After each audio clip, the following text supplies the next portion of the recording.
Okay, I'm finally back after 6 whole months, and boy oh boy, a lot of stuff happened in the past 6 months.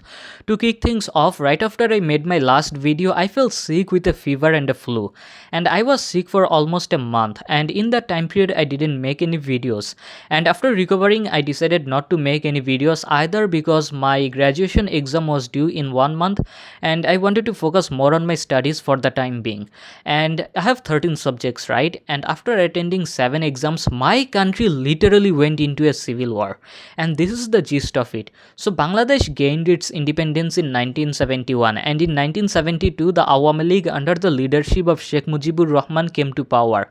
And after coming to power, they decided to introduce this highly controversial quota system, which basically reserved more than 60% of all government jobs for the freedom fighters and the poorer regions of the country. Now, you might think it's nice and all until you realize that this guy is a freaking dictator, and most of the government jobs went to the lackeys of the government, not to the common people. So, yeah, people really hated him. People also hate him because he is the sole reason why the 1974 famine occurred. And in 1999, a revision was made to the quota system, which made it include even the children of the freedom fighters under the freedom fighter quota. Now, this quota system is highly controversial for the following reasons: 30% of all quotas would be reserved for the freedom fighters and their children. Now, this is really idiotic and unjust because they make up less than 0.13% of the population. 10% would be reserved for females, which is unjust because what about gender equality? 10% would be reserved for the poorer regions of the country, which is idiotic because the entire country is equally poor. And 6% is for disabled and ethnic minorities, which is acceptable, I guess, but other than that, the rest 50% is just complete idiotic and dumb. And in 2011, another revision was made to the quota system, which made it include even the grandchildren of the freedom fighters, which made people even more furious. Now, here's the thing: Bangladesh wasn't really a democratic country, or at least it wasn't one for the last 25 years or so. And in the last 17 years, the country has been being ruled by the Awami League, the political party of Sheikh Mujibur Rahman. Now, this time it was being ruled under the leadership of Sheikh Hasina, who, surprise, is the daughter of Sheikh Mujibur Rahman.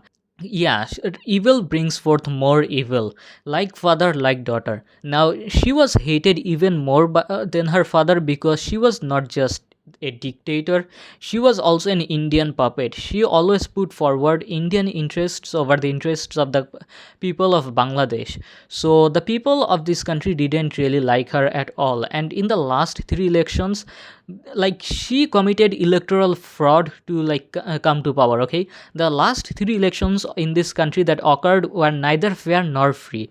Those were just fake elections done so that she can come to power all over again. Another reason why these quotas are controversial is cause if you can't find people to fill up these quotas, then those job posts remain vacant. So yeah, there are people who are actively looking for jobs, and there are active jobs which are open, but people can't work in those because this freaking government made a really stupid law.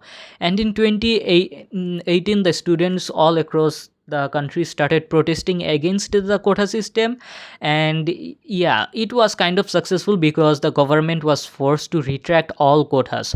So all quotas were removed until in 2024 June they decided to bring back all the quotas. Now this time the students in the prominent universities started protesting all over again. This time the protests were really peaceful. Like, the students blockaded the roads and railways, but they didn't harm anybody. They also neither did any property damage. So it was relatively peaceful, and the students kept on protesting on and on until in an interview the beach decided to call the students Razakar. It's just an awful and extreme version of the word traitor. So the people were really mad, especially the students. So their protest became even more hardcore. So on 18th July, this guy called Kawa Kader, Kawa means crow, like, he called upon the student wing of Awami League, the Chhatro League, to attack the protesters. Now, the Chhatro League on paper is a student group, but in reality they are just a group of criminals criminals who commit all sorts of crimes, including kidnapping, murder, and R. So yeah, they are just criminals. So they attacked the students, and on July 19th, 6 students were killed, and in July 20th, more than 200 students were killed.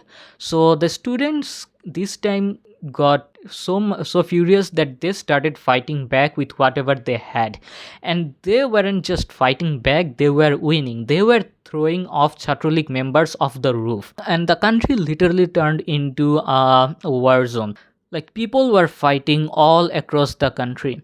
And this scene, like what you were seeing right here, this is not a movie scene, this is something that happened live in this country. So yeah, it was pretty bad. And by July 24th, more than 200 students were killed, and the government finally said, we will reduce the quota to 7%, 5% for freedom fighters and their children and grandchildren, and 2% for ethnic minorities and disabled people. But by then the situation has gone worse. Like, people weren't satisfied with the reduction of the quota system. People wanted justice. They wanted the government to resign. But being the bitch she is, she said no and turned off the internet. And in that time period, she ordered the police to kill anyone. Like, she gave the shoot at side order. And not just that, in the time period where the internet was completely shut off, more than 6,000 people were arrested, and 6 of the key student coordinators were arrested by the police, and they were tortured and forced to call off the protest on live television. Now, the people of this country aren't idiots. They know what the government is doing under the curtains. They know that those students were forced to call off the protest. So they started protesting even harder than before, and this time the police was losing to the students. So the government had no other choice but to call the military in to stabilize the country. Now, although the military was on the fields, they didn't attack the students. They were just standing there, okay?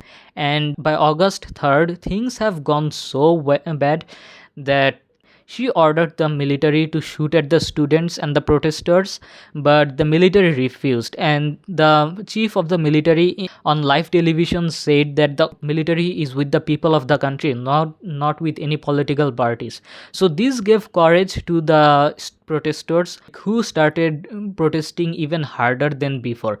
Like, if you think whatever happened before was hardcore, then wait for what is about to happen now, because everything turned into a bloodbath.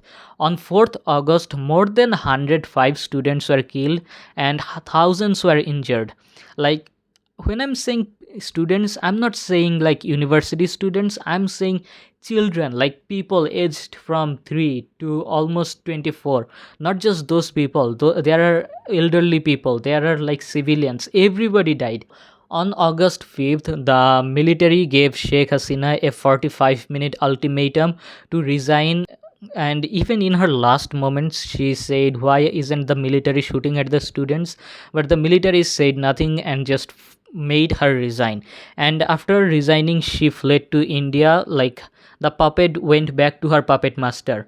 Like, is anybody surprised? And here's the thing, right? India is pretty salty. They hate the fact that we overthrew the regime that was here using Indian support.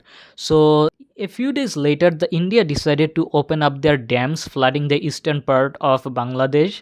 And in that man-made flood, more than 5 million people were displaced. Okay. Now, it doesn't matter how much the Indian media tries to say that it was just rainwater, but the proof is in front of your eyes, okay? Rainwater doesn't flood this much area, and the rainwater doesn't displace this many people. So yeah, it was a man-made flood by India because India got salty that their puppet got ousted. And even till these days, Sheikh Hasina is being hosted by India. Like, the government in Bangladesh, like, asked for the extradition of Sheikh Hasina, but India refused to give her. So yeah, right now things are quite stable in this country. Like, the internet is back on track. And here's the thing, like, I'm free, my exams are over, like, my studies are over, the country is stable, the internet is back online. Now I'm in a spot where I can start making videos all over again. So I want to end the video by saying that I want to thank all of you who have been waiting for me the past 6 months. So yeah, this would be the end of this video. If you liked this video, then make sure to hit the like button, hit the subscribe button, and I promise to keep on making more videos